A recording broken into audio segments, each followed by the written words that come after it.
चलिए दोस्तों शुरू करते हैं हम 12वीं अर्धवार्षिक अकाउंटेंसी लेखाशास्त्र अर्धवार्षिक 2024-25 का जो पेपर आज हुआ है 14 दिसंबर को।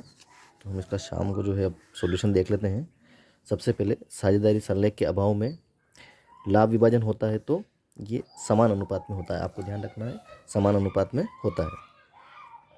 वास्तविक औसत लाभ का सामान्य लाभ पर अधिक, तो इसको बोलते हैं हम अधिलाभ। ये अधिलाभ की परिभाषा भी है। तीसरा प्रश्न जो है इसमें, अवितरित लाभ एवं संचय को हस्तांतरित किया जाता है। तो अवितरित लाभ और संचय को जो हस्तांतरित किया जाता है वो साझेदारों के पूंजी खातों में, पार्टनर्स कैपिटल अकाउंट में। चौथा जो प्रश्न है, एक कंपनी ने 10 रुपये वाले 50,000 अंश निगर्मित किए, जनता से 48,000 अंशों के लिए आवेदन प्राप्त हुए, तो यह कहलाएगा, तो यह अल्प अभिदान कहलाएगा। अगर 50,000 से ज़्यादा आवेदन आ जाते हैं तो उसको अति अभिदान कहा जाता है। बाकी सब आप जानते ही हैं। ऋण पत्र जिनका हस्तांतरण केवल सुपुर्दगी मात्र से हो जाता है तो ये कहलाते हैं वाहक ऋण पत्र। अगला जो प्रश्न है आपका, पूंजी संचय को कंपनी के चिट्ठे में किस शीर्षक के अंतर्गत दर्शाया जाएगा। तो पूंजी संचय जो है अपने आप में संचय और आदि के केस में दर्शाया जाएगा। दूसरा जो प्रश्न है, रिक्त स्थान की पूर्ति कीजिए। तो परिवर्तनशील पूंजी पद्धति में पूंजी का अंतिम शेष प्रतिवर्ष, तो ये बदलता रहता है, हम ऐसा लिख सकते हैं इसमें, यह परिवर्तित होता रहता है, ऐसा भी आप लिख सकते हैं। दोनों ही आपका सही है। दूसरा जो है रिक्त स्थान साझेदारी का, रिक्त स्थान साझेदारों के बीच संबंधों का परिवर्तन है, तो साझेदारी का पुनर्गठन इसमें आ जाएगा, पुनर्गठन। अगला जो प्रश्न है, पुनर्मूल्यांकन खाता एक प्रकार का यह नॉमिनल अकाउंट है, यानी कि नाम मात्र खाता है। चौथा जो प्रश्न है, विघटन पर फर्म की संपत्तियां उनके पुस्तक मूल्य पर, बुक वैल्यू पर लिखी जाती है वसूली खाते में। अंशों के निगमन पर प्राप्त प्रीमियम कंपनी का पूंजीगत लाभ है, पूंजीगत लाभ है। ऋण पत्र ऋण का एक लिखित, अब इसमें आप पत्र भी लिख सकते हैं, दस्तावेज भी लिख सकते हैं, प्रपत्र भी लिख सकते हैं, जैसा आपको लगे वैसा इसमें आप लिख सकते हैं। दूसरा प्रश्न भी यहाँ पर हमारा खत्म होता है। तीसरा जो प्रश्न है, सही जोड़ी बनाइए। तो सही जोड़ी आपको बहुत सरल है, पेपर बहुत ही सरल था, बहुत आसान था। पूर्व समायोजन, तो पूर्व समायोजन वैसे भूल सुधार होता है, फिर भी अपन एक बार इसको डिस्कस करके फिर मिला लेंगे। तो साझेदार के ऋण पर 6% वार्षिक ब्याज, तो ये साझेदारी संलेख के अभाव में दिया जाता है। चालू खाते, तो चालू खाते जो आपके खोले जाते हैं वो खोले जाते हैं स्थायी पूंजी पद्धति में। यहाँ पर कुछ थोड़ा सा दिक्कत है, स्थायी पूंजी विधि में। त्यागी साझेदार, तो ये क्षतिपूर्ति का वाला साझेदार होता है। ख्याति का मूल्यांकन, तो ख्याति का मूल्यांकन जो है औसत लाभ के ऊपर किया जाता है। साझेदार के लाभ अनुपात में परिवर्तन, तो इसको पुनर्गठन कहा जाता है, जैसा कि हमने देख लिया है। तो हम इसको मिला लेते हैं। सबसे पहले हम इसको मिला लेते हैं। पूर्व समायोजन, तो ये भूल सुधार हो जाएगा इसका। साझेदार के ऋण पर 6% वार्षिक ब्याज, तो ये साझेदारी संलेख के अभाव में इसका दिया जाता है। चालू खाते, तो ये खोले जाते हैं अपने स्थिर पूंजी विधि में या स्थायी पूंजी विधि में।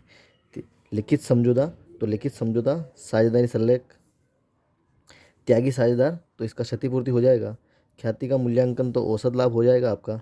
और अंत में जो है साझेदार के लाभ अनुपात में परिवर्तन, तो इसको हम पुनर्गठन कहते हैं। बहुत ही आसान सही जोड़ी थी। अगले प्रश्न की ओर बढ़ते हैं फटाफट। सत्य असत्य में उत्तर दीजिए।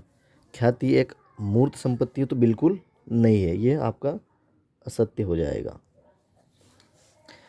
परिवर्तनशील पूंजी की दशा में साझेदारों के चालू खाते बनाए जाते हैं, जैसा कि आप अगर ध्यान से पेपर को पढ़ते हैं तो इसमें ही दे रखा है कि चालू खाते जो है स्थायी पूंजी विधि में दिए जाते हैं। तो ये एक प्रश्न को हम यहीं से पकड़ सकते हैं और इसका उत्तर लिख लेंगे कि परिवर्तनशील पूंजी की दशा में चालू खाते नहीं बनाए जाते हैं, तो ये असत्य हो जाएगा आपका। अगला है नया अनुपात माइनस पुराना अनुपात बराबर लाभ प्राप्ति अनुपात। तो ये सत्य है, ये फार्मूला है गेनिंग रेशो का, new ratio minus old ratio is equal to gaining ratio. तो यह आप बहुत आसानी से कर लेंगे। अगला जो प्रश्न है, ए बी और सी क्रमशः 3 2 1 के साझेदार हैं, बी निवृत्त होता है, ए तथा सी का नया अनुपात 3:2 होगा, तो बी निवृत्त होता है। कौन जा रहा है? बी जा रहा है, यानी कि बी का कट जाएगा तो 3:1 होगा, यानी कि ये भी आपका असत्य है। ये बहुत आसान ट्रिक है, ऐसा प्रश्न इसी में मिलेगा आपको। अगर ए जाता है तो बचा हुआ जो है वो ये हो जाएगा 2:1, बी गया ही है अभी और सी जाता है तो 3:2 हो जाता है। ये बहुत आसान है एकदम। अगला जो प्रश्न है, एक निजी कंपनी प्रविवरण जारी नहीं करती है, तो हाँ बिल्कुल सत्य है, नहीं करती है।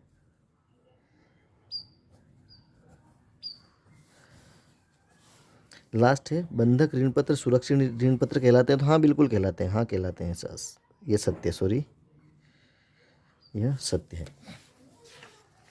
अंतिम प्रश्न है आपका एक वाक्य वाला, यानी कि मैं केवल आपको ऑब्जेक्टिव सोल्व करा रहा हूँ, पेपर लेंथी हो जाएगा और वीडियो बड़ा बन जाएगा, इसलिए बाकी का सॉल्यूशन अगले पार्ट में रहेगा इसका। एक वाक्य में उत्तर दीजिए, कंपनी के लाभ को चिट्ठे में कौन से शीर्षक में दिखाया जाता है? तो ये दिखाया जाता है आपका संचय और आधिक्य में। काय में दिखाया जाता है दोस्तों? संचय एवं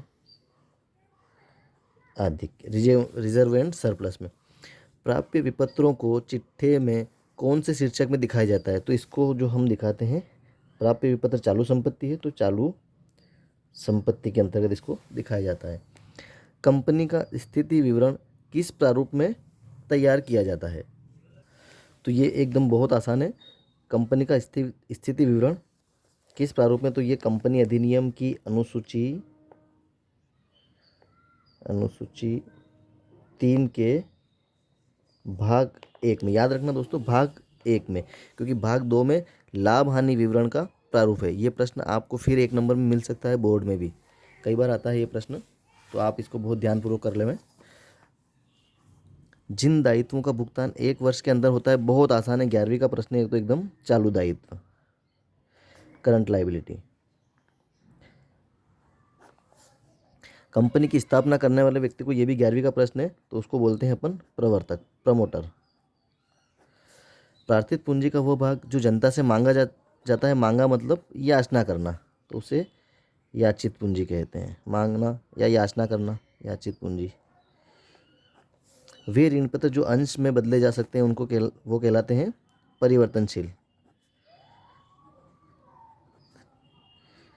ये बहुत ही आसान पेपर है, यहाँ तक का आपका हो चुका है, बाकी आप प्रश्नों पे आप डिस्कस कर लेंगे, कोई ज़्यादा बड़ी बात नहीं है। साझेदारी संलेख की परिभाषा आप बहुत आसानी से लिख सकते हैं, इसमें भी old ratio minus new ratio का फार्मूला लग के सवाल हो जाएगा, तो पूरा पेपर सरल है। ये बाकी का जो पोर्शन है मैं आपको बाद में करके बताऊँगा।